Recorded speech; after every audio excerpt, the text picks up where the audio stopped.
We're all searching, always searching for the easy way out.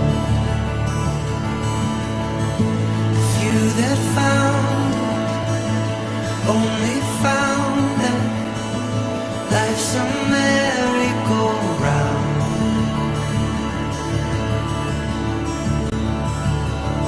In love we learn to fall, and time will take us all.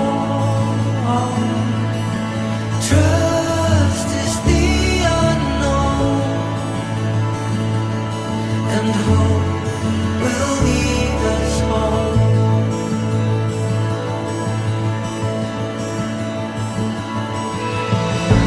Pouring rain into thirsty oceans, rivers running from higher ground.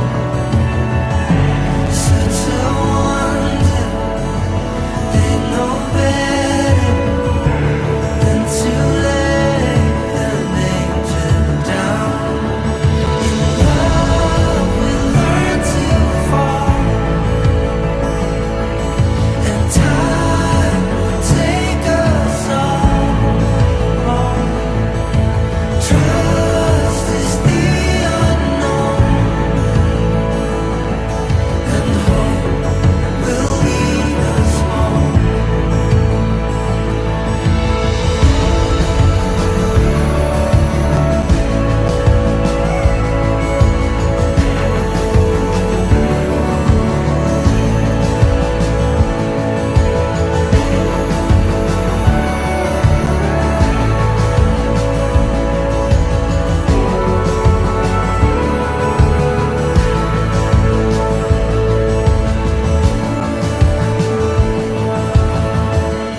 We're all searching, always searching for the easy way out.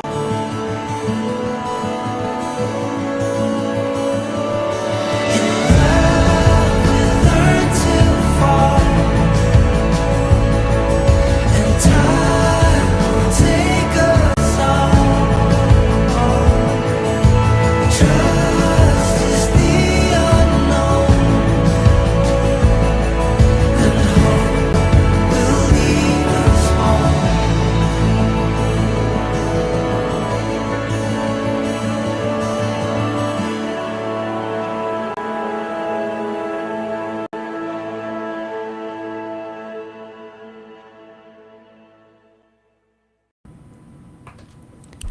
Good evening, everyone. Thank you so much for joining me.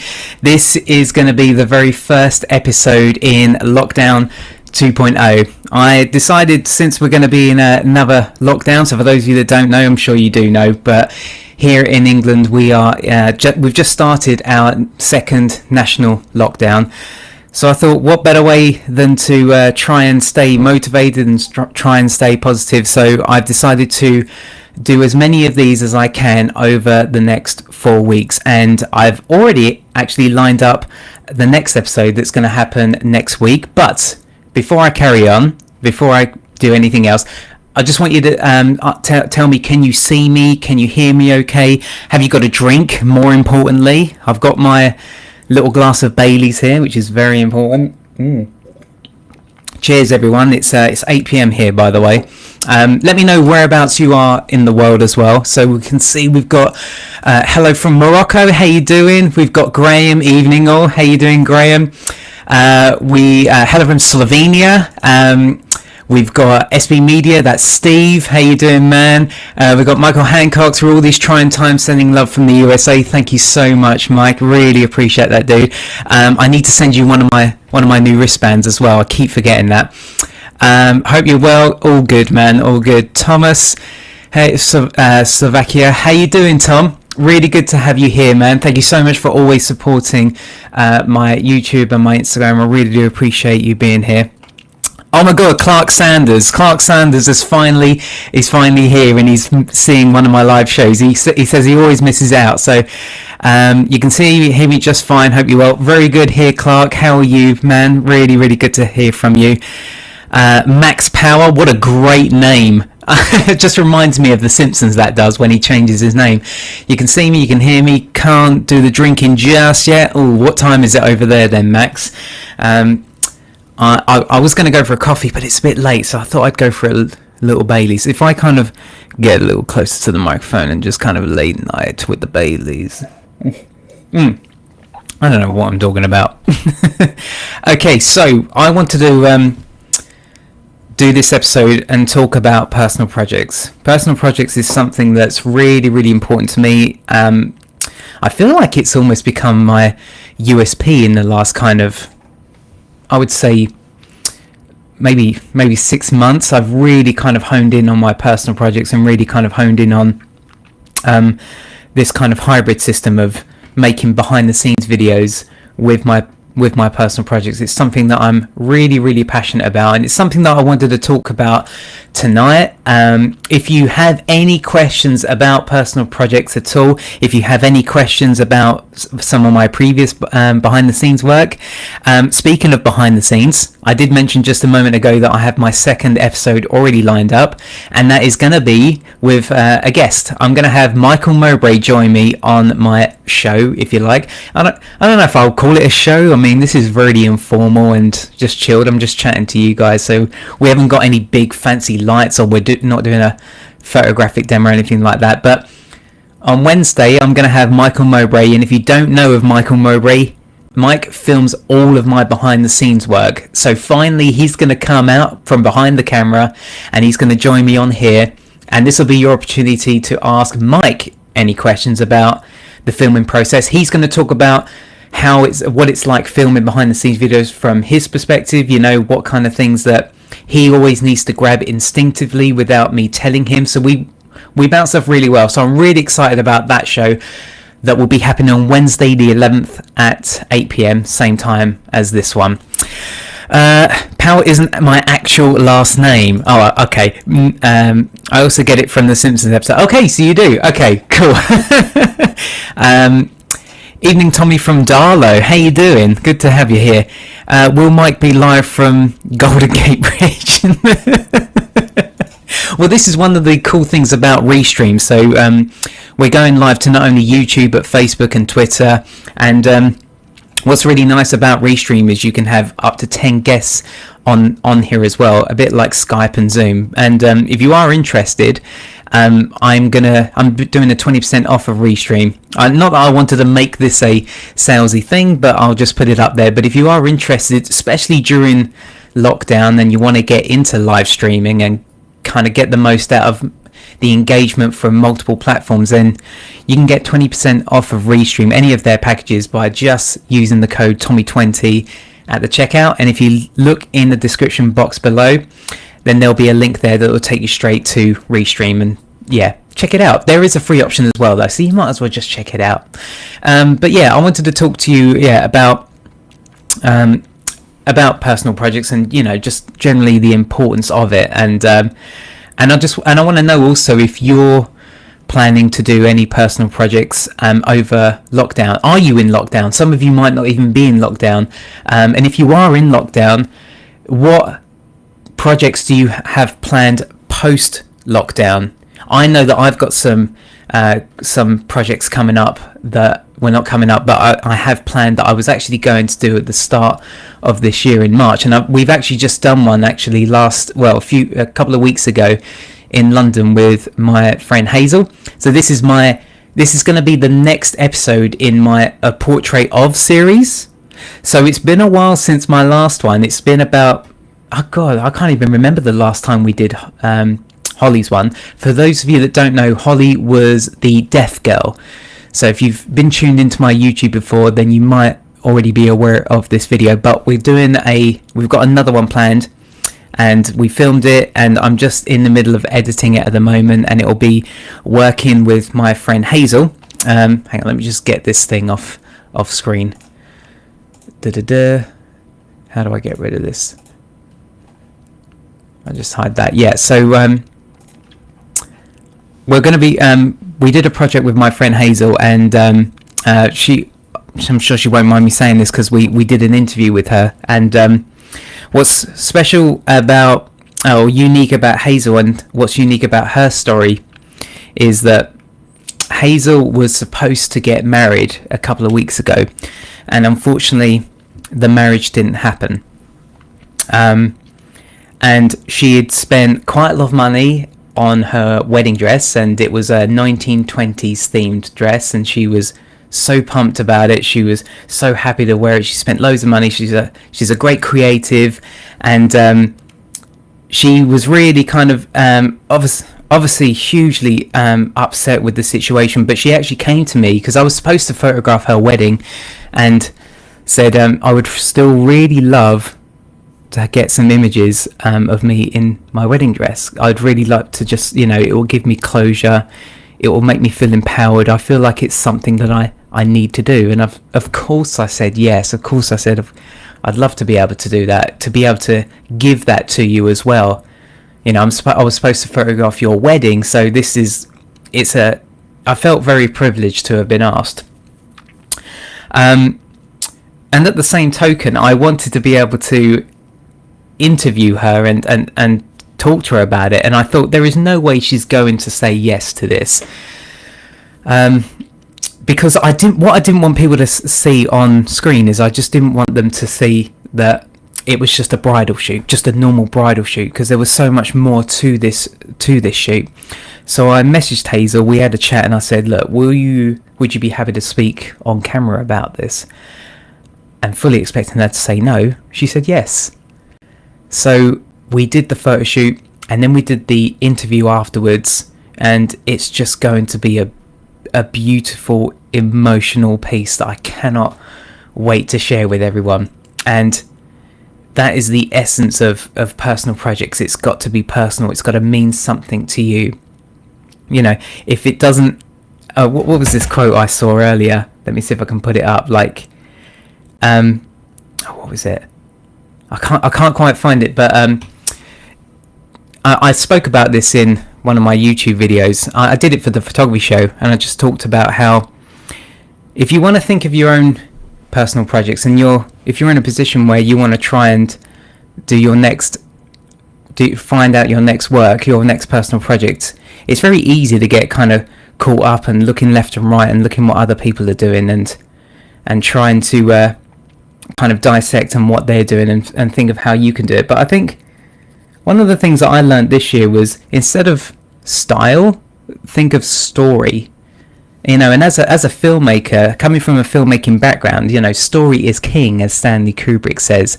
So I think that's hugely, hugely important, that you think of story instead of style. And that for me really helped me kind of think about the projects that I wanted to do. And that's why one of my first personal projects was doing an interview with my nan. I didn't really call it a personal project at the time, but when I did that interview with my nan, it was one of the best pieces of work that I've ever done. So if you're thinking about personal projects, if you've never done one before, then something that I would definitely recommend is starting from home.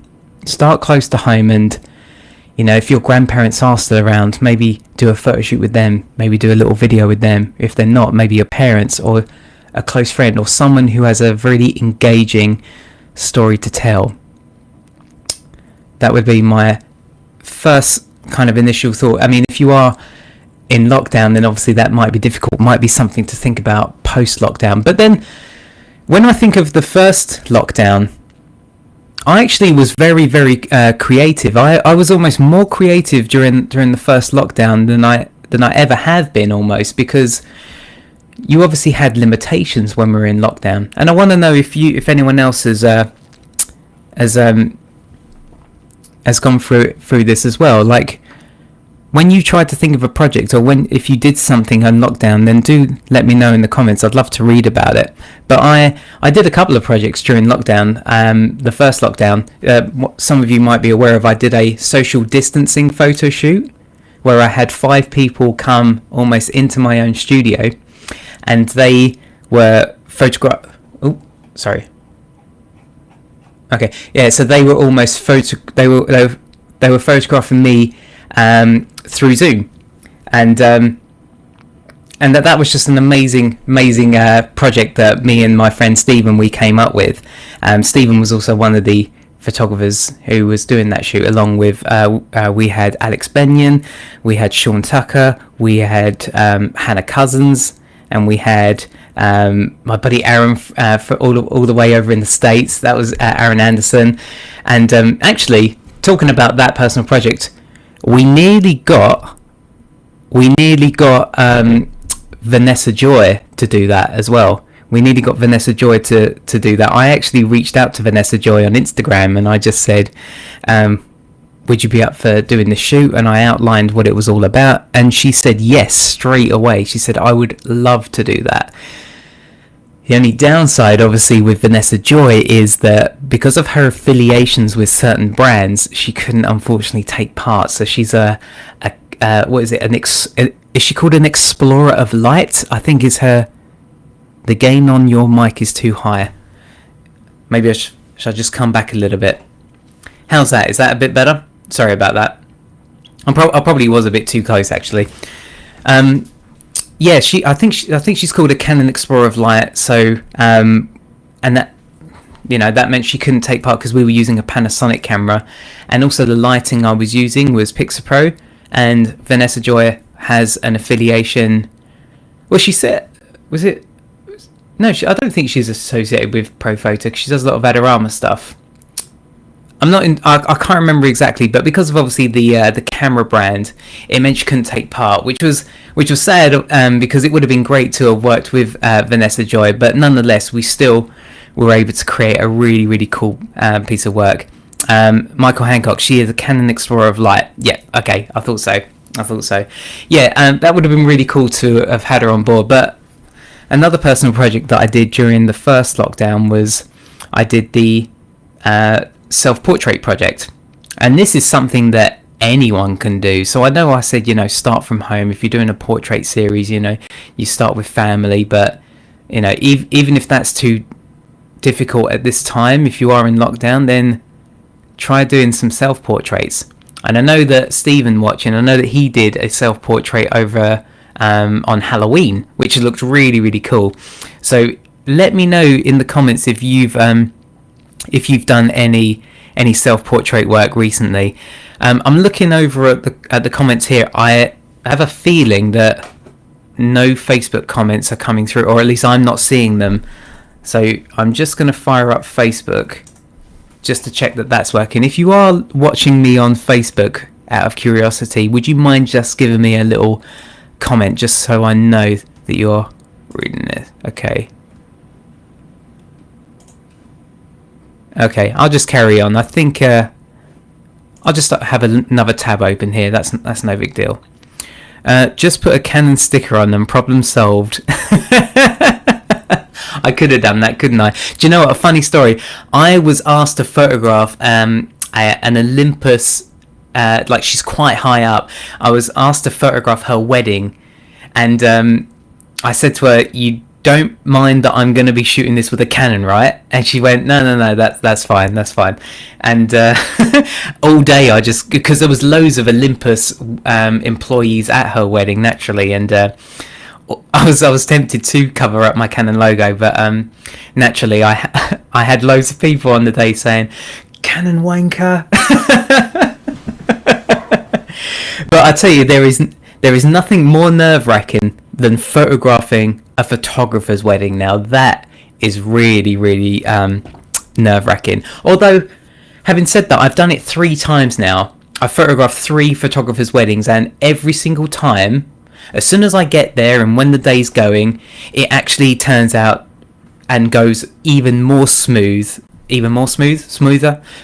than another wedding where they might not have been a photographer. And I think that's because either if it's the groom or the bride who's the photographer, because they have an understanding of how this all works, they help kind of move things along, especially when you're doing the the formal setups. Like if I'm trying to gather people round and say, right, can we all have you for the big group shot, then it might be, say, the bride who's the photographer. She's like, come on guys, come on, let's get it done. Like they understand that process. If you're a wedding photographer, you will know the pain during that point of the day. It's not our most favourite part of the day, I think it's fair to say, but it is nerve-wracking when you photograph a photographer's wedding. Oh, okay, no, I am getting comments now. They're working now. I don't know if refreshing Facebook just seemed to pop them all in. So thanks for clarifying.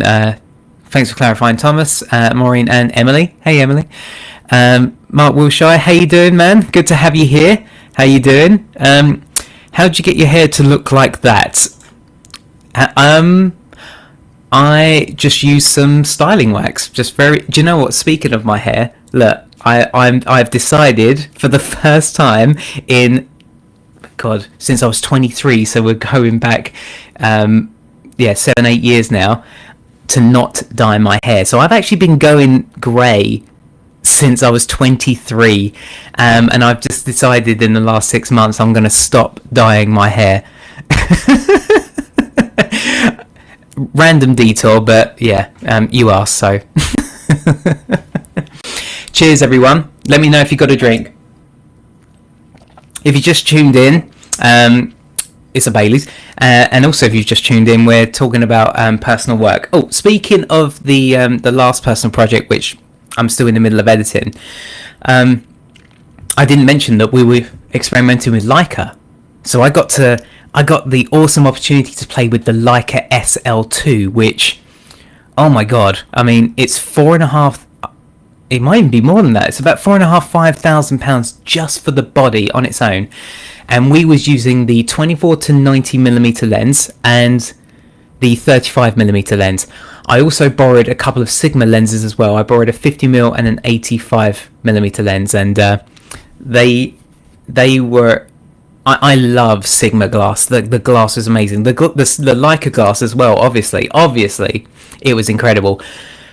But if I'm being really honest, the Leica wasn't quite as good as I hoped it would be, and I know that that's like I know that you would expect Leica, with the money you're paying, that it would be the bee's knees. And don't get me wrong, it looks lovely, it feels great, but if I'm being honest, I enjoyed using the Panasonic S1R more than the Leica. The Panasonic focused a lot faster. The EVF is sharper. The video mode on the Leica, it was very slow autofocusing. I was actually going to use it as a B cam when we were doing the interview, but in the end I decided not to. It says that it has it says that it has eye autofocus, but I didn't see it, or I couldn't switch it on. So it was great. Is it worth the money? In my opinion, not so much. But it was still a pleasure to use, and it really is still making me think that I really should update my camera, because I am still rocking that Canon 5D Mark III. I am really tempted with the Canon R5. I'm even tempted to get the Canon R6 and maybe not spend as much and go for the R6 instead of the R5. I mean, I'm using 20 megapixels, 22 megapixels, so going to the R6 that also has 20 megapixels, you know, I'm not gonna see any difference. Like, I'm not coming from a camera that has 36 or 47 megapixels, so I don't know, because I've heard that the R6 in 4K mode is actually sharper than the R5 in normal 4K mode. Obviously it has 8K, but as we all know, it's got the overheating issue. So I'm on the fence. My friend Chris Ord, who you may know from my podcast, the Tog Pod, he's just bought the R5, and the first question I had to ask him was, with the adapter, how fast is your normal Canon glass? And he said it's just as fast as the Canon 5D Mark III natively. And I thought, you know what, that's all I needed to know. That is all I needed to know, because obviously I didn't want to go down the faff of buying loads of new lenses again, because I might as well have just changed the brands entirely if I've got to buy whole new lenses again. So food for thought. I know that was a big random tangent there. Sam Gilbert, hey Tommy, go on, treat yourself and update that camera. Thanks, Sam. For those of you watching, Sam Gilbert is my wedding photographer. Him and his wife Louise are the sweetest people ever, and it was actually you, Sam, where we were chatting over our engagement session. He was talking about how himself, yeah, I'm sure you won't mind me talking about this, but you made the jump as well from Canon to mirrorless. Well, you went Sony, but you had the Canon 5D Mark III as well, and I said to Sam during our engagement session, I said, so when did you realise that you had made the right choice? Because I would imagine, you know, going from DSLR to mirrorless, you know, using it in weddings, you know, you want to know that it's the perfect choice for you, you know, if you're using it professionally. And Sam said to me, when I realised that I'd made the right choice and gone mirrorless or just updated the camera, was when the bride was coming down the aisle and the eye autofocus was locked in and focused all the way down the aisle. That's when I knew I'd made the right choice and switched and got a better camera. I was like, good answer, Sam. Good answer. Graham Bewley, medium format Fuji. I wish. I would love to have a little play. I would love to also play with the Pentax as well. The Pentax 645Z. Now that looks like a really good camera. That looks like a really cool camera. What is your dream camera? I honestly don't know. One of the best cameras I've used in recent years has been the Panasonic S1R. I've really enjoyed it. As a video camera though, I was a little bit underwhelmed by it. I thought it would be a little bit sharper. So we collaborated with Panasonic it was 2 years ago now, when we did a shoot with my friend Matt, and we shot the whole thing on Panasonic as well, and I love the stills.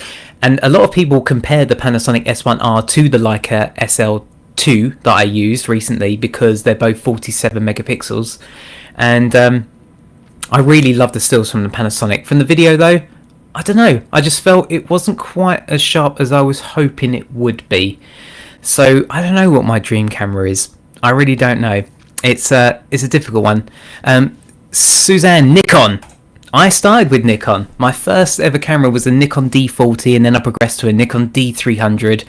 Great cameras, but I then moved to Canon when I saw footage from the Canon 5D Mark II, and that's when I decided to change. But they're great cameras. It's all good cameras. Sam has sense if he got Sony. Clark Sanders. I sold my 5D Mark IV and bought the EOS R and love it. Interesting. Clark, for someone who has the EOS R, are you in a position where you feel it's worth upgrading to either the R6 or the R5? Or for what you're doing at the moment, do you feel like you're in a good place to stick with the EOS R? Because one of the things that I didn't like about the EOS R when it first came out was it had only one card slot, and I wasn't a massive fan of the slidey thing on the back of the camera. I wasn't a massive fan of that, which is why the R6 and R5 both look really attractive to me. But let me know what you think. I'm sure you said you've loved it, so yeah, I'm just still rocking my 5D, and I want to ask everyone this actually. A lot of people I've read online that some reasons that people don't move to mirrorless is because that they're so used to the EVF, and I feel like this is me. I feel like I'm an old dog when it comes to looking for the viewfinder, not EVF, the viewfinder. I'm just so used to when I look for the viewfinder, what I see is what I get, because that's more mirrorless. But you know what I mean? Like if I'm a studio photographer, I don't want to look for an EVF that's all noisy because I'm in a dark environment. As a wedding photographer, 100%, yeah, I can definitely see the advantage of mirrorless, but there's something about using a DSLR in a studio environment that I still quite like. And I've read that people apparently get headaches, or they get headaches if they stare at the EVF too long, which is weird. Think Art TV, what is your favourite brand that makes devices? As in like Apple and like BenQ, that sort of thing. I guess it would be Apple, although I have just upgraded to a Windows machine, so I no longer use I still use my MacBook Pro for tethering, but now I've got a much I've got a great custom PC now. If I wanted all the specs that I have in this PC in Apple, I'd have been spending 10 times more on Apple than I would be Windows. So I kind of made the choice to go to Windows just for financial reasons, and I know that other people have done the same. Clark Sanders, I'm in a good place with it. The card slot doesn't bother me, and I don't use the bar at all. The new firmware update improves the focus tremendously. Oh, okay, that's cool, because I remember when it first came out, there were some people that were skittish about the focusing. Hannah It King, hello Tommy, how you doing, Hannah? Good to have you here. How you doing? Have you been coping during lockdown? And for everyone else, I know that I got massively waylaid. So we were talking about personal projects, and something that I actually wanted to show you was that, again, going back to my previous personal project that I'm currently in the middle of editing, we used one of my personal projects, or one of the things I wanted to try, was this new filter by Tiffin. I don't know if this is going to focus. Nope. I don't think. Oh, no, there it is. So this is a Tiffin filter, and it's called a Black Pro Mist filter. And at the moment, I'm really getting into the Netflix series The Crown, and I was looking into the filters that they use, because the highlights looked very bloomy, and I really just liked the what the highlights were doing, basically. And I was researching what they use, and they use something not exactly the same, but they use something very similar to this. And being that I was doing a portrait shoot with someone who's wearing a 1920s wedding dress, I wanted to kind of have that Hollywood glam look to it. So I ended up buying two of these. I put one of these on the Leica, and I actually gave the other one to Michael Mowbray, filming all of the behind the scenes work. And I have to say, I can't wait to share this. It looks so cinematic. I cannot believe it's taken me this long to buy one of these filters. If you want to, I wonder if I can show you the effect. Hang on. If I bring this light in, oops. I don't know if this is going to work. Okay. So I want you to see what it does to the highlights and how cinematic it looks. Okay, so take a note. This is going to work. Okay, here we go. I mean, this is only a little compact. This is only a Sony RX100, so I don't know how well it's going to show up. Okay, with, without, with, without. Let me see if I can try it at different angles, see if that makes any difference. With. So it's very, very subtle. It's really subtle, and you can actually buy these in different strengths. So this is a quarter strength. You can get it in 1/8. I had a look online, and 1/8 I couldn't really see that much of a difference, so I went with the quarter. But you can get it in half, in 1 or 2. 2 just looks like you're dreaming. So I kind of went with the best of both. So I went with this. So it's kind of like that nice kind of hazy look, almost like there might be a yeah, look, that looks pretty cool. Almost look like there's like a haze machine maybe in the room without having a haze machine. Now we did actually end up having a haze machine as well, so it looked super cinematic. We ended up actually putting some big Fresnel lights outside firing through the window, so that it looked like the sun was setting, when actually it was just a miserable, cold, dreary day in October, as it was every day in October here in the UK. But yeah, so that's one thing we use. Really, really super happy with it. I'm definitely going to be using it more often. And I wanted to give one to Michael Mowbray as well, so that we had consistency in not only the images, but also with the behind the scenes video as well. Because I appreciate that it's, you know, you might be able to recreate something similar in Photoshop maybe, but trying to recreate that effect in motion is even more difficult. Or if you had a filter, I don't think it certainly would look anywhere near as organic. So it was more important for me to actually have it on Mike's camera. Now unfortunately we couldn't have it on every single lens, so we only had it on the lens that we were using most of. I was using most of, and Mike was using most of. But there There will be a few shots where it's not been used because we really wanted a macro shot, for example, and we just couldn't do it. I mean, we could have held it up against it, but it was hard because we needed to make, do movements with the lens as well. And I don't think it's that much of a big deal. I mean, 90% of the shots will be with that filter. If it isn't, then I can always we can do another live and we can review it afterwards. Maybe we'll do that. Maybe we'll do that with Michael Mowbray. We can break down all of his secrets. Cool. Julie Restel. Hello, Julie. How you doing? Mark is crying laughing. Don't know why. Michael _is_ amazing. I've never used a filter before. Could you break them down for me? Well, I mean, depends what you got there. So many different filters out there. Probably the most basic ones are the UV filters.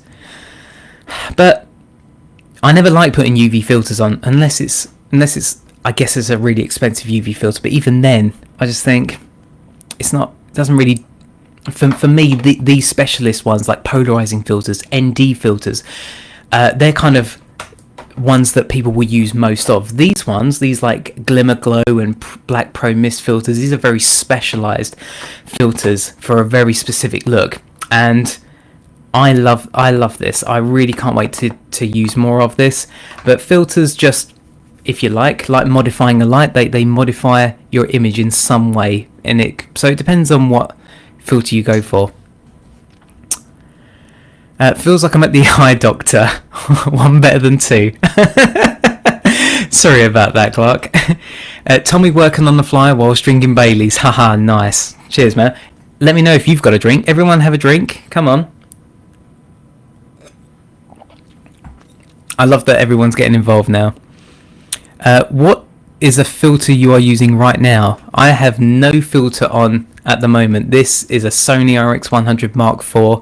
I've not even got a dummy battery for this, so this battery will probably die in about 30 minutes. I've got others right here, but this isn't not very technical, to be perfectly honest. I don't have my Canon 5D Mark III hooked up because it can't autofocus in video mode, which is another reason I desperately need to buy a new camera, because now I don't live at home anymore. I can't pinch my sister's GH5 every day to do a video, and that's one major difference between the first lockdown and this lockdown. First lockdown, I was living at home with my parents and my sister, but now I have a house, so now I've got to be even more or I've got to think more outside the box, because I am even more limited now, because now I have much less gear around me.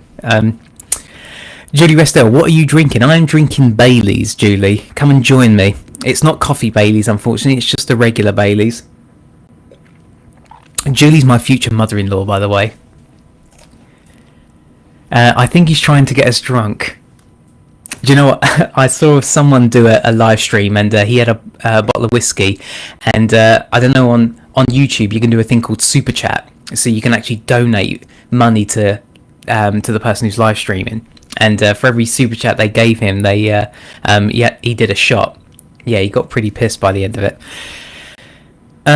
Mark Wilshire, is the camera you're using to film right now a vlogging camera essentially? It is.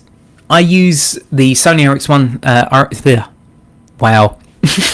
I use the Sony RX100 Mark IV. That's the one.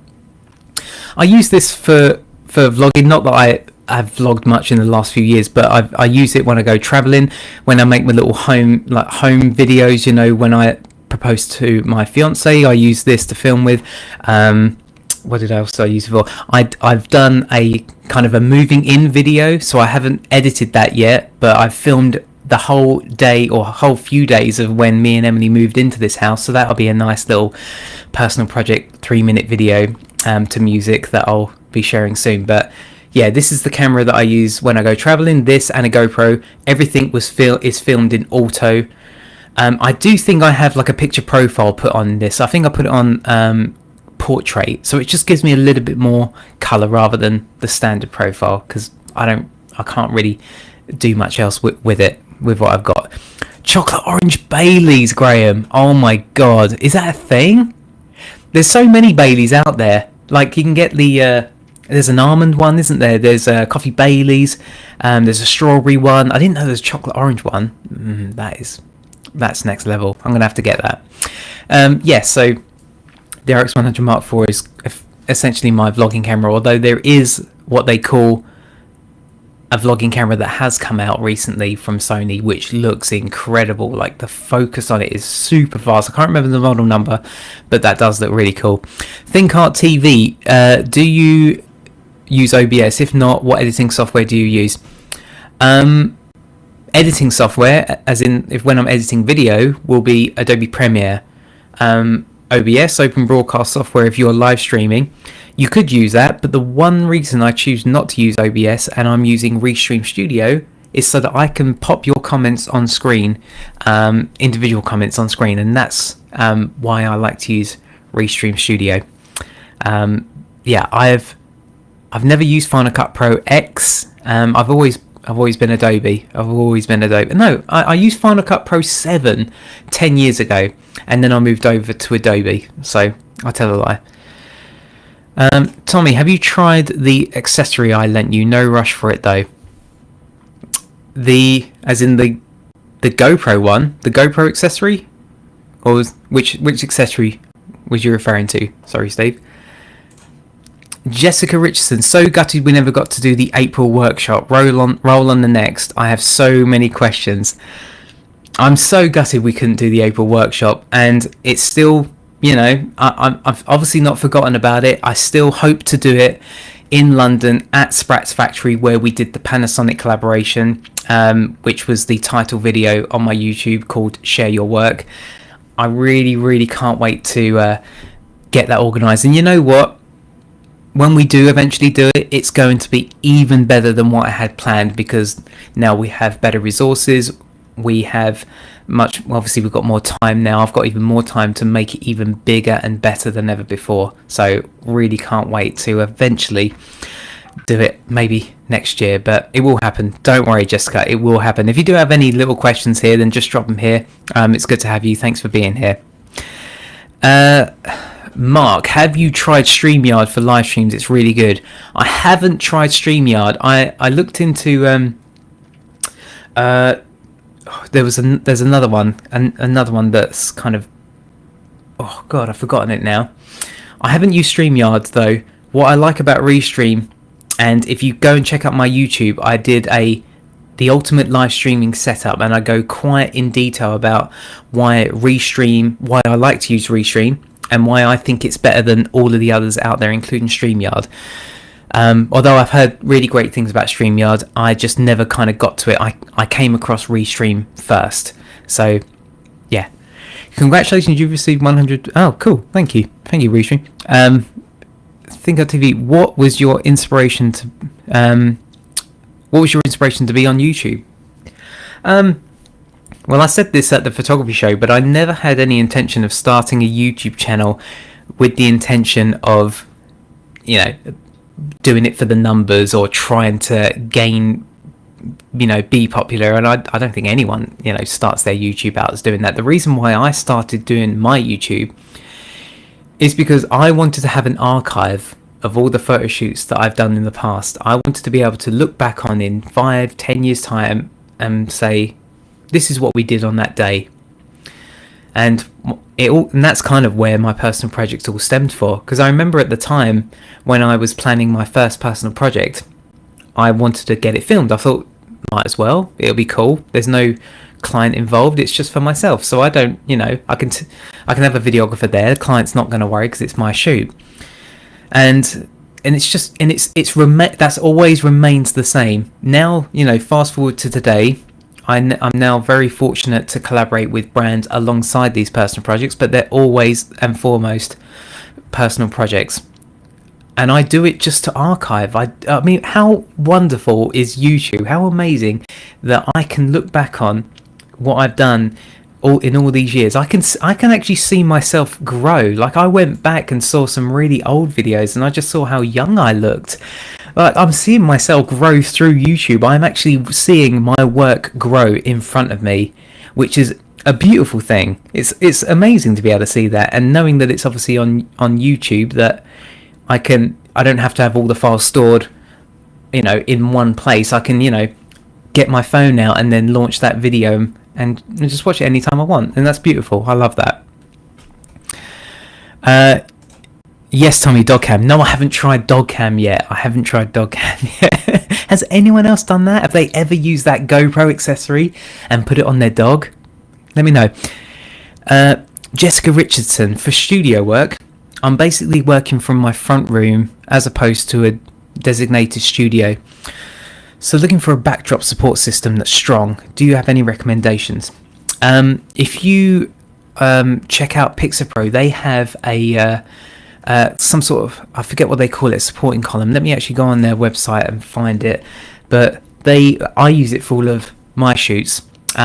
It's a 3 meter, just a 3 meter column. So obviously, if your backdrop comes in like a cardboard roll, then just roll it onto the boomstick if you like, and then you can then screw that with hand screws into the light stands. If you've got a couple of light stands, it's not so much the center column that you need to worry about. It's having good light stands, really strong light stands. If you want to be if you want to have really good stands, then get C stands. I know that they're a bit pricey, but they are never going to.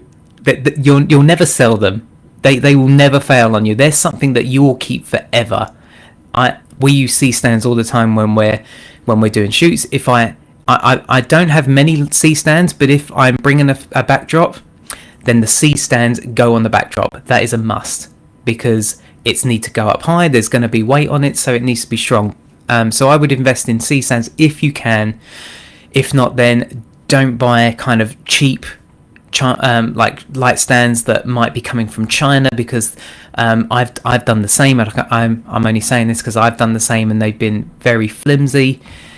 So the last thing you want to do is kind of buy very cheap light stands. Why pay out for an expensive backdrop to put it on a really cheap £10 light stand? So don't do that. So look into Pixapro. They do that center column, and obviously you can buy C stands, or just if you're at a push, then go for their 300 centimeter light stand. It's air cushioned, so if it does drop, then obviously it will come down slowly. So if you have to go with something cheaper, then get the 300 centimeter air cushioned light stand. That would be my recommendation. Andy Holmes. Hello, Thomas. Hello, Andy. How are you? Andy is one of my best friends. How you doing, man? Good to have you here. Think Art TV. Do you have separate video for your videos, or do you do it all from in your room? Do you have separate video for your videos, or do you do it all in your room? Not entirely sure what you mean by that, but I did at my parents' house. I have a studio. It's an annex built next to the house. That is still my studio. I just don't live there anymore. So at the moment I'm not there, and I'm not at my usual desk. This is now my new desk. But that's where, in all of my YouTube videos, when I do those talking pieces to camera, that is my studio in my parents' house, in the annex next to my parents' house. Have your images ever been stolen or used without permission? Lee, no, they haven't. No, I've been really, really fortunate that nothing like that has ever kind of come my way. I've never had to deal with anything quite like that, so I've been quite lucky there. So yeah. So have you? If you have, then let us know if there was maybe a story connected with it, and maybe myself or everyone here watching can help you out if you have got a story. But yeah, me personally, it's never happened to me before, fingers crossed, and won't happen. I totally don't worry about my lights blowing over outside when I use C-stands. They're heavy, but they're worth the weight. Clark, 100%. There's your testimonial right there. They're heavy, and for a reason. they're so worth it. I would highly recommend it. I'm good. Cheers, you. Yeah, all good here, Andy. All good. Ouch, mine have. Oh, hey Kirsten, good to have you here. Yeah, it's not pretty when your lights roll over. Just a little detour. As I've just remembered, so over here in the UK, we have the photography show, which is the biggest photographic trade show here in the UK that we have. And obviously, it didn't happen this year, but hopefully it will happen again next year, this time in September. Now, the reason I'm mentioning this is yesterday I received a really cool email from the photography show, and they have asked me to become a member on their advisory board to talk about how we can improve it for next year, which is really awesome. So I want to open it up to you guys. If you are watching this, I'd love to hear your comments about the photography show in the UK if you have been, and let me know what you would change about it, and then what would you improve about it, and then I'll take your feedback and I can pass that on to the rest of the team, and hopefully we can have an even better photography show than the one last year, because we didn't have one this year. I've just seen that my battery is flashing low, so I'm gonna have to change it. So you might have to excuse me for about 20 seconds. You'll still hear me, but I'm gonna need to turn it off and swap the battery out. I haven't got a dummy battery yet, but you know, bear with me. Right, talk amongst yourselves. So, how are we all doing?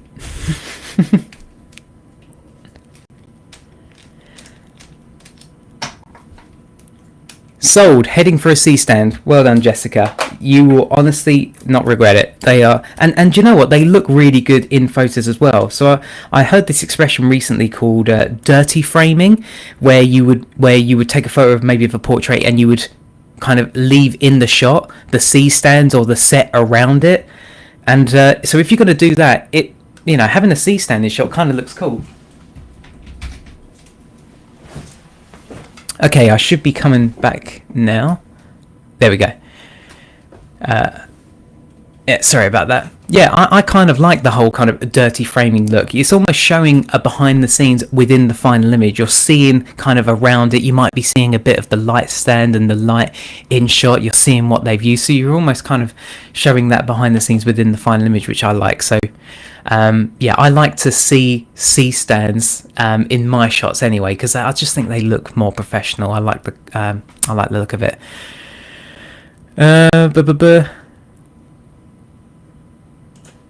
You have to do a radio presenter voice now, Tommy. Mark, you missed it at the start. I was getting like quite close, like a smooth FM with the Baileys. That's just I could do ASMR, couldn't I? Like,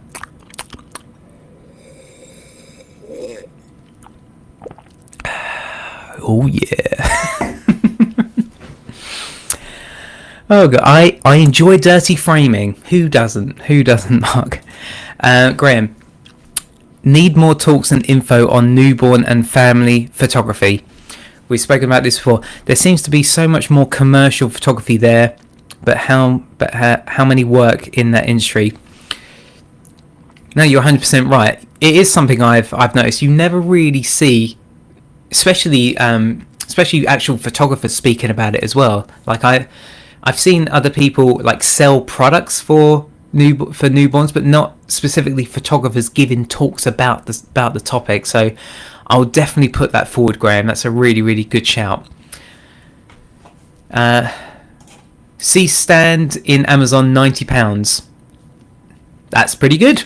I thought they'd be around just over £100, but if you're seeing it for 90 quid, that's pretty good. I'd get it. Definitely get it.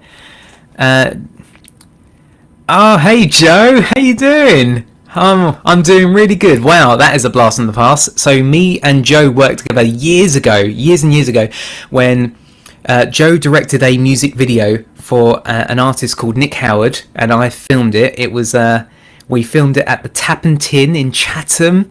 It's a nightclub, or I don't know if it's still a nightclub, but it was for Nick Howard, who won The Voice of Germany, and me and Joe were commissioned to make the music video. So Joe, he directed it, I filmed it. We filmed it on the we filmed it on the Canon 1DC, and it had only just come out at the time. And at the time, this was the first Canon DSLR that could shoot 50 frames a second at full HD. I know that we're all in 4K mode now, right? But at the time, it was only 720p that you could do at 50 frames a second. But the 1DC was the first Canon camera at the time anyway, and that's why we ended up going with that particular camera. That was a really fun shoot, Joe. It's good to have you here. Hope you're doing well, man.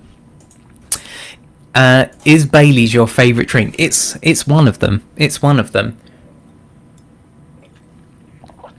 This is only my first. It was quite a large one, but I can already feel it going to my head a little bit. Blue and White Army TV, hello there. How you doing, man? Graham, wow, the tap and tin, yeah, still there, but a lot smaller. I know, right? Yeah. But yeah, no. Hope TPS in September is just temporary. Who knows, Mark? Who knows? I mean, it's a good shout in hindsight that they said that it won't be coming back to at least September next year. I remember when I first found out that the photography show wasn't happening this year. I was in line in London about to see Oh Wonder, the band Oh Wonder, and I remember I got a phone call from one of the trades, one of the people who will be on the stand, Studio Ninja, and someone from Studio Ninja called me and said, "Tommy, I've just heard a rumour that the photography show is cancelled. Is that true?" I said, "Oh, I don't know. Let me call someone and see if I can find out." So I called the CEO of Pixapro, and I said to him, "Yang, have you heard any rumours that the photography show has been cancelled this year?" At this time, it was only a week before the photography show, so there was only a week's notice when we all found out that it wasn't happening. And Yang said to me, "Wow, news travels fast. We've only just found out ourselves 5 minutes ago on email that it's not happening anymore."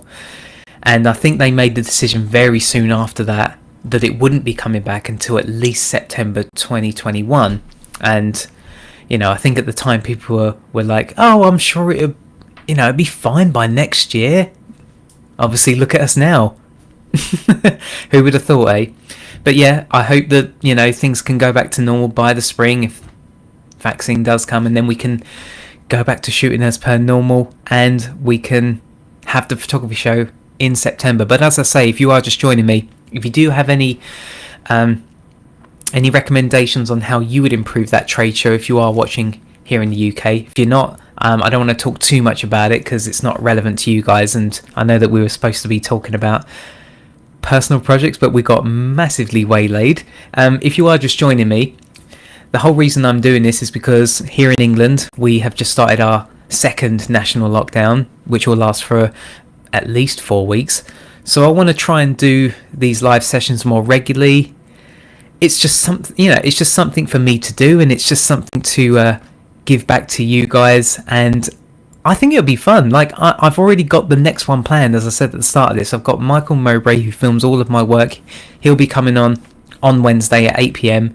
And hopefully there'll be a much better rapport, because I'll be able to actually speak to Mike, and he'll be right here, and you can ask him any questions about behind the scenes or filmmaking in general. And he's just one of the sweetest, loveliest guys ever. And the way I describe Mike's filming style is the way he films is my brand, because having that consistency and working with the same team all the time is so important. So that's why I do like to have Mike on as many shoots as I can. There are occasions where maybe one or two occasions where he wasn't free, and I'll have my sister film it. But when Mike is free and he does do it, then most of the time I will have Cassie, my sister, assisting Mike as well. And we'll go into more detail about this on Wednesday. But it's nice that my sister can be there to help Mike out, because if Mike has assistance, he will do a better job and he will deliver for me a better video. So with the shoot that we've just done a couple of weeks ago, we could only have 6 people on set. That was the rules here in England, is that you can only work with 6 people, and that meant that I couldn't have an assistant. I opted for Mike to have the assistant rather than me have an assistant.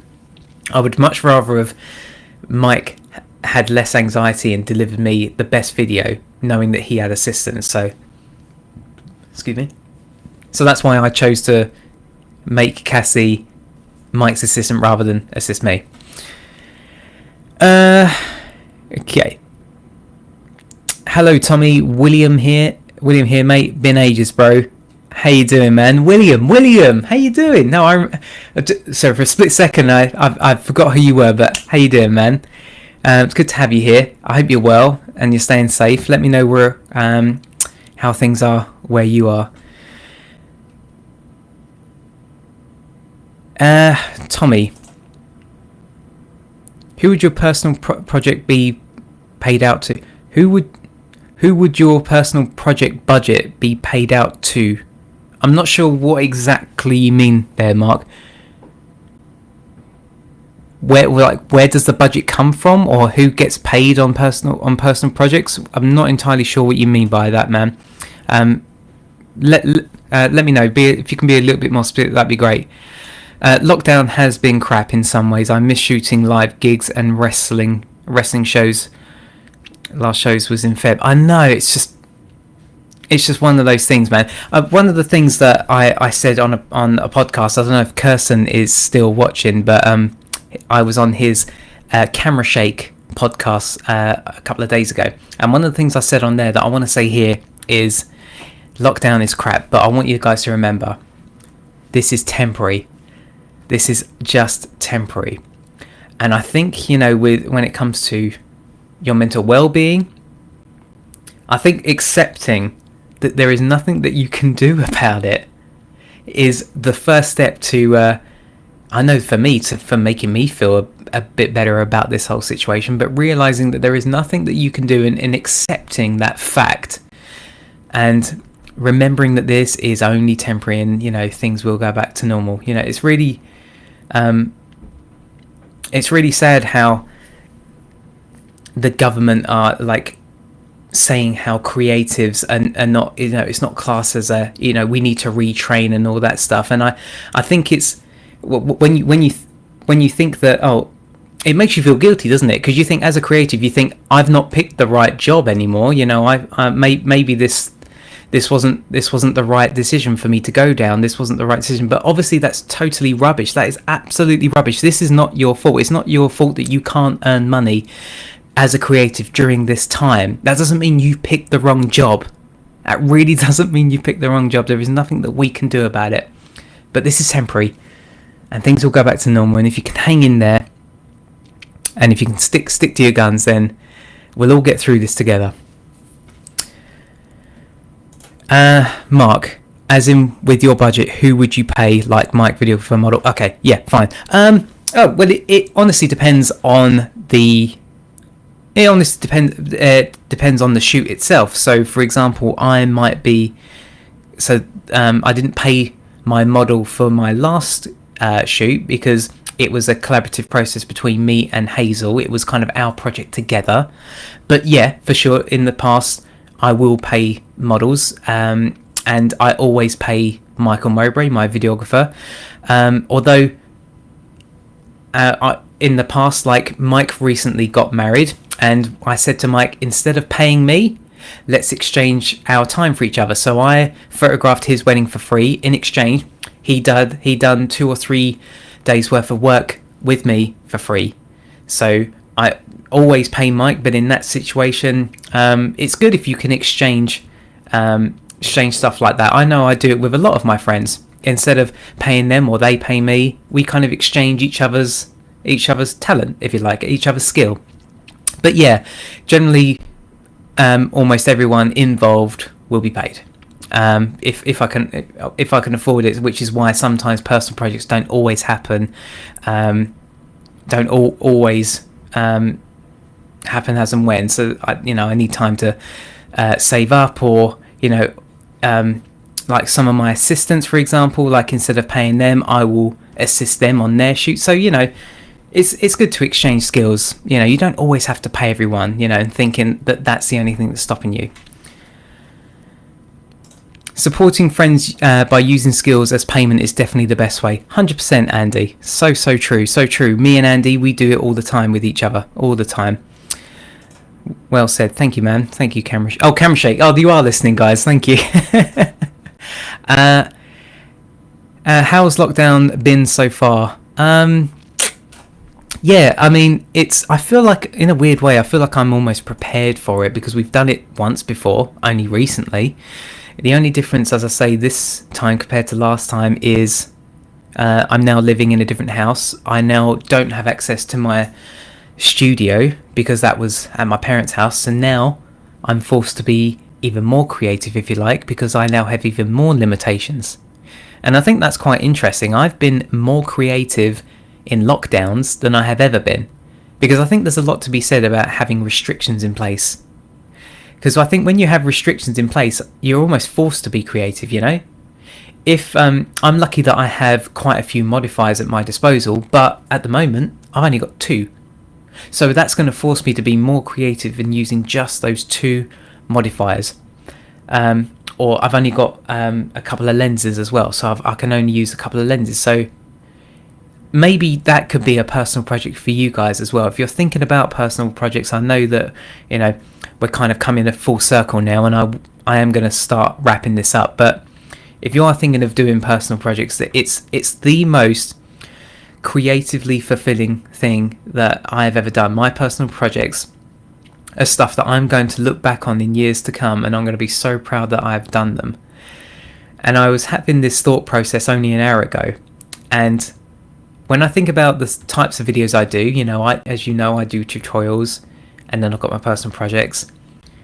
The thought of doing a tutorial scares me way more than a personal project. I get so nervous about filming the talking part of a tutorial because I'm so nervous that I'm going to say something wrong, or I'm going to miss something out, and someone is going to murder me in the comment section on YouTube.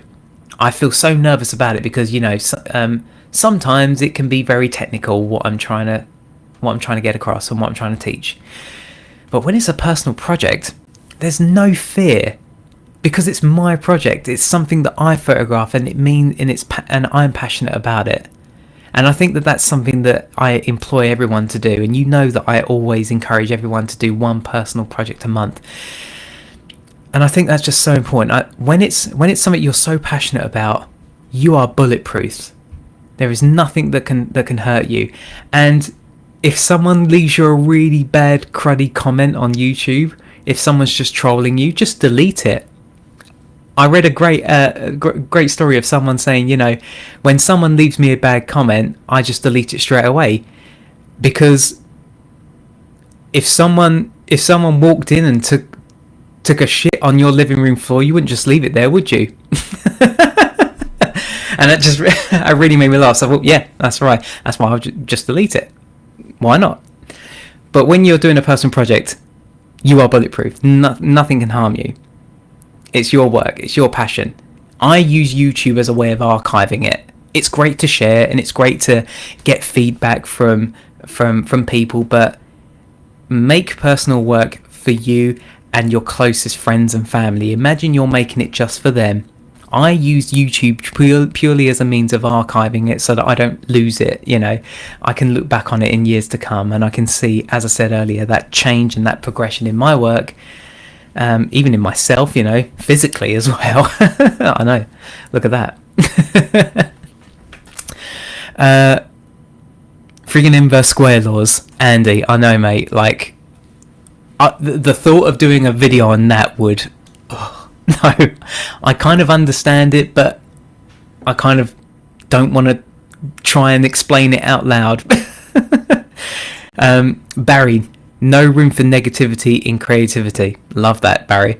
Creativity, and you know, it doesn't matter if you don't get it perfect, because you know, art is messy. Art isn't supposed to be perfect. That's why I love shooting on film as a medium, and that's why I love shooting people on film as well, because we are imperfect, and so is film. And that's why I love shooting on film, and I have a real passion for film, because that's imperfect as well. You know, it's got the scratches and the dust, and it might not be processed 100%. You know, there might be some light leaks, but you can never recreate that again. And that's what's beautiful about film. That's what we lose now in digital. It's the imperfections that we lose now. That's what I love about film. It's imperfect, and that's beautiful. I love that. Right, It is 9:10. I said I would do this for about an hour, so we've run over a little bit. So I think I'm gonna end it there and round it up there. But as I say, there will be another episode, and this time I will have a guest. So it won't be just me talking. I will have a guest on Wednesday the 11th at 8 p.m, same time as this time, and it will be with Michael Mowbray, and we'll be talking about the behind the scenes and his approach and how he kind of prepares and what he thinks about when he's filming one of my behind the scenes videos. So that should be a good one. Brian Bewley, perfectionism reduces creativity and innovation. Very well said. Very well said. Yeah, guys, I really hope you've enjoyed this. This is kind of new for me. I didn't know exactly what I was going to talk about when I came on here. Maybe I should have left the Baileys.